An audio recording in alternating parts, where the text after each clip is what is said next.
नमस्कार, स्वागत है आपका। साथ में आपके आहना पुंज और बुलेटिन की चलिए शुरुआत करते हैं राजनीति से। झारखंड बीजेपी के प्रदेश प्रभारी लक्ष्मीकांत वाजपेयी 2 दिवसीय दौरे पर आज रांची पहुंचे। बिरसा मुंडा एयरपोर्ट पर बीजेपी नेताओं और कार्यकर्ताओं ने उनका भव्य स्वागत किया। उनका यह दौरा काफी अहम माना जा रहा है। संभावनाएं जताई जा रही है कि वो अपने इस दौरे के दौरान ही झारखंड बीजेपी विधायक दल के नेता के नाम का ऐलान करेंगे। इसी बात के कयास लगाए जा रहे हैं कि जेपी पटेल झारखंड बीजेपी विधायक दल के नेता हो सकते हैं। लक्ष्मीकांत वाजपेयी के स्वागत के लिए एयरपोर्ट भी वहां पर लोग पहुंचे और वो भी वहां पर, यानी कि जेपी पटेल भी एयरपोर्ट पहुंचे। जानकारी आपको दे दें कि विधानसभा में जो मानसून सत्र है उसके पहले से ही मांडू से जो विधायक हैं जेपी पटेल, उनका नाम सामने भी आ रहा था। इसी बीच विधायकों की एक बैठक भी हुई थी जिसमें ऑब्जर्वर के रूप में केंद्रीय राज्य मंत्री अश्विनी चौबे भी पहुंचे हुए थे। सभी विधायकों से सुझाव लेने के बाद केंद्रीय नेतृत्व को उनका नाम भेजा गया। बताया जा रहा है कि आज लक्ष्मीकांत वाजपेयी उसी नाम को लेकर रांची भी पहुंचे हैं। उनके इस दौरे के दौरान आगामी संकल्प यात्रा को लेकर मंथन भी होगा। वहीं पर इस यात्रा को लेकर जो विधायक है उनको टास्क भी सौंपे जाएंगे। हालांकि जो नए नेता है इनके नाम और डुमरी उपचुनाव के उम्मीदवार के नाम को लेकर लक्ष्मीकांत वाजपेयी ने रहस्य बनाए रखा। उन्होंने कहा कि रणनीति और कूटनीति इसी को कहते हैं। ये काम राष्ट्रीय नेतृत्व का है, लक्ष्मीकांत वाजपेयी का नहीं है। राष्ट्रीय नेतृत्व ने यहाँ ऑब्जर्वर भेजा था, आदरणीय चौबे जी आए थे और उन्होंने जो रिपोर्ट दी कि उसका समय पर राष्ट्रीय नेतृत्व निर्णय लेगा। तो आप आए हैं तो स्पष्ट नहीं होगा। मेरा तो रूटीन का काम है। झारखंड राज्य के संगठनात्मक प्रभारी होने के नाते मुझे तो यहाँ आने जाने का क्रम है। संसद खत्म हुई परसों, आज मैं झारखंड में हूँ। तो आज भी खत्म नहीं होगा। नहीं, ये तो राष्ट्रीय नेतृत्व तो घोषणा करेगा, उसकी घोषणा झारखंड से नहीं होगी। डुमरी उपचुनाव है और चुनाव एनडीए लड़ेगा और एनडीए जीतेगा। इस संकल्प के साथ झारखंड के कार्यकर्ता काम करेंगे।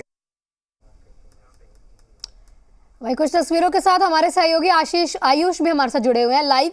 आयुष, जानना ये चाहेंगे क्या कुछ लगता है सूत्रों के हवाले से ये खबर रहेगी या फिर जो नाम है वो तय ही मान ले? जी बिल्कुल, देखिए आहना बताना चाहेंगे कि आज का दिन भारतीय जनता पार्टी या कहें एनडीए के लिए बेहद खास होगा, क्योंकि दो चीज़ें हैं।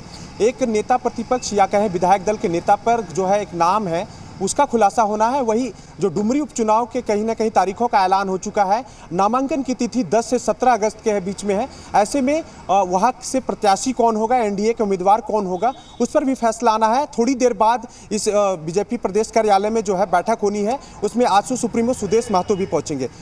हम बातचीत कर रहे थे कहीं ना कहीं विधायक दल के नेता प्रतिपक्ष की। तो आपको बता दें कि जो केंद्रीय नेतृत्व है उनका कहना है कि लगभग कुछ 1 महीनों के अंतराल में जो भी संगठनात्मक जो कार्य है उसको पूरा कर लिया जाए, ताकि जो आगामी जो डुमरी उपचुनाव हो या फिर कहें विधानसभा का चुनाव हो, लोकसभा चुनाव है, उसमें जुटना है। तभी तो आपको ये भी बता दें कि 15 अगस्त के बाद जो है नई टीमों की घोषणा होनी है और उस घोषणा में ये तय किया जाना है कि जो जिलावार जो भी कार्यकर्ता जो कहीं ना कहीं झंडा धोते हैं, जो लगातार काम में जुटे रहते हैं, उनको कहीं ना कहीं जो केंद्रीय जो प्रतिनिधित्व में जगह देना हो। तो ऐसे में सबसे पहले कहीं ना कहीं जो बता दिया आपको, जो कि नेता प्रतिपक्ष का नामों की जो घोषणा होनी है उसको पहले तय कर लिया जाएगा। और इसको लेकर जो कह सकते हैं सत्र से पहले जो सत्र आहूत होना था, तो 27 ही आपको पता 27 तारीख, पिछले महीने के 27 तारीख को एक यहाँ पर सभी विधायकों के साथ एक बैठक हुई थी। ऑब्जर्वर के रूप में अश्विनी कुमार, जो केंद्रीय मंत्री है अश्विनी कुमार चौबे पहुँचते हैं। एक नाम था आपको बताया मांडू से, जो 3 बार विधायक रहे हैं,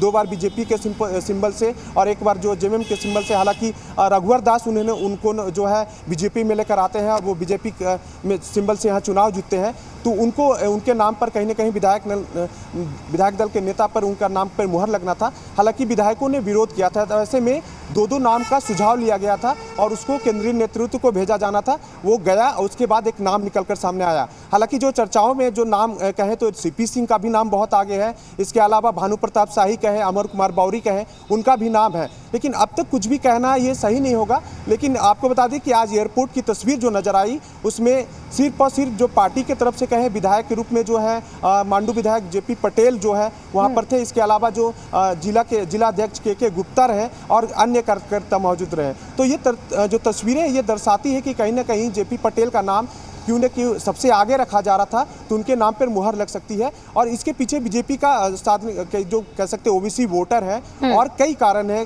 जो कह सकते हैं कि जो कई लोग जो है बीजेपी में शामिल होना चाहते हैं जो अन्य पार्टियों में है, तो ऐसे में उनको एक मैसेज देने का प्रयास होगा, है ना। तो अभी तक तो ये कह सकते हैं तय माना जा रहा है कि जेपी पटेल होंगे। इसके अलावा भी कई नाम है जिस पर मुहर लग सकती है, हमें थोड़ा इंतजार करना होगा। साथ ही साथ थोड़ी देर में जब यहाँ पर सुदेश महतो भी पहुंचेंगे तो उन प्रत्याशियों का नाम भी खुलासा होगा जो माफ कीजिएगा, जो डुमरी उपचुनाव के लिए जो चुनाव लड़ेंगे। जी आहना। लेकिन आयुष, क्या कुछ लगता है कि जो लड़ाई है यहाँ पर सुदेश महतो की ओर से लड़ी जाएगी या फिर बीजेपी की ओर से लड़ी जाएगी? क्योंकि आजसू अपना कैंडिडेट उतारेगी या बीजेपी अपना उतार सकती है उपचुनाव के लिए?